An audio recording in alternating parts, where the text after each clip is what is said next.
नमस्कार मित्रांनो, मी यश स्वागत करतो परत एकदा एका नवीन व्हिडिओमध्ये. तर आजच्या व्हिडिओमध्ये आपण केबीटी कॉलेज ऑफ इंजिनिअरिंग नाशिकबद्दल डिटेलमध्ये इन्फॉर्मेशन घेणार आहेत.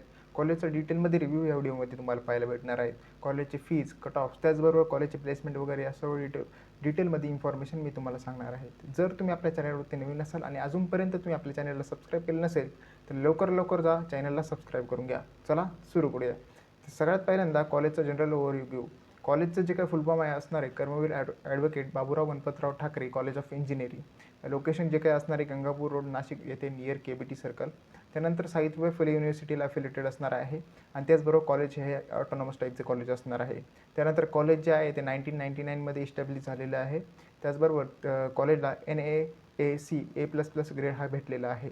त्याचबरोबर कॉलेजचा जो काही CETसाठी लागणारा कोड आहे तो कोड आहे 05108.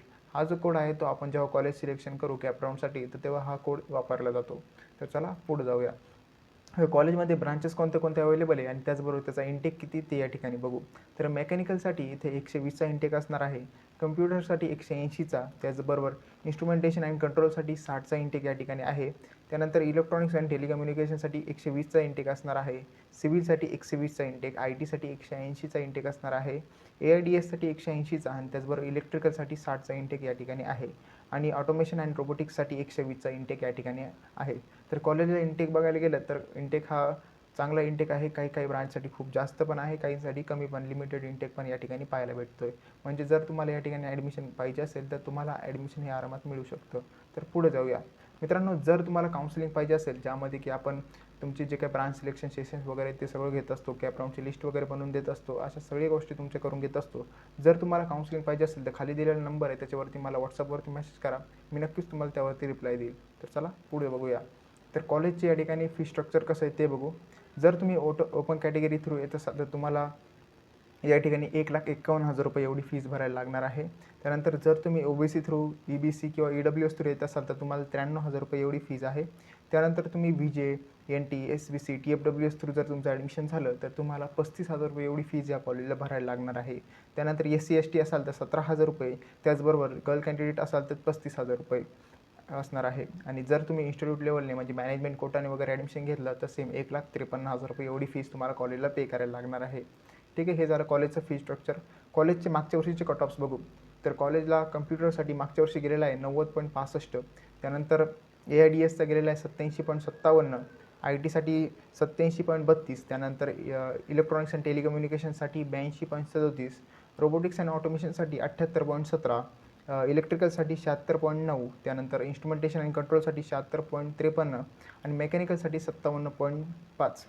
74.5. त्यानंतर सिव्हिलसाठी 71.85. हे सर्व जे काही कट ऑफ्स आहे ते ओपन कॅटेगरीचे कट ऑफ असणार आहे आणि कॅपराऊंड 1चे कट ऑफ आहे. बाकी तुमच्या कॅटेगरी वाईज कट ऑफमध्ये थोडंफार व्हेरिएशन येऊ शकतं. त्यानंतर पुढे जाऊया. कॉलेजचे जे काही प्लेसमेंट आहे त्या प्लेसमेंट बघू. कॉलेजचे जे काही ऑफिशियल वेबसाईट आहे त्यावरती डायरेक्ट असं प्लेसमेंटचे रेकॉर्ड्स वगैरे नाही दिले, पण त्यांनी कोणत्या डिपार्टमेंटमध्ये नंबर ऑफ स्टुडंट किती प्लेस झाले हे या ठिकाणी दिलेलं आहे. तर या ठिकाणी मेकॅनिकलमध्ये 79 मुलं जे काय आहे ते प्लेस झालेले आहे. त्यानंतर कम्प्युटरमध्ये 34 झालेले आहे.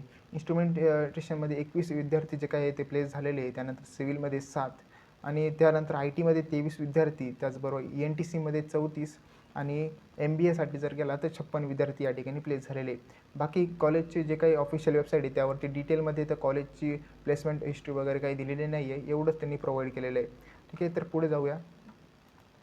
कॉलेजचे जे काही हॉस्टेल, त्या हॉस्टेल फॅसिलिटीजबद्दल बोलूया. कॉलेजसाठी हे फक्त गर्ल्ससाठी हॉस्टेल या ठिकाणी अवेलेबल असणार आहे. त्यामध्ये पण 2 बिल्डिंग आहे, एक न्यू बिल्डिंग आणि ओल्ड बिल्डिंग.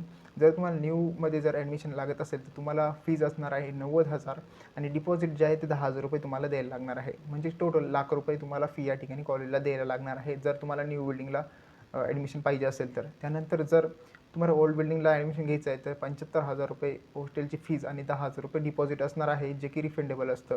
आणि त्यानंतर टोटल फीज तुम्हाला 85,000 रुपये एवढी पे करायला लागणार आहे.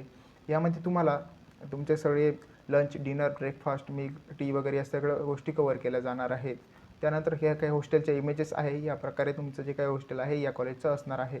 जर तुम्हाला कॉलेजला कॉन्टॅक्ट करायचं असेल तर ह्यापैकी तुम्हाला हा ॲड्रेस, त्याचबरोबर फोन नंबर, ईमेलवरती तुम्ही जाऊन कॉन्टॅक्ट करू शकता. नेक्स्ट कॉलेज कोणतं पाहिजे यावरती नक्कीच कमेंट करा आणि व्हिडिओ कसा वाटला एकदा शेअर करा. धन्यवाद.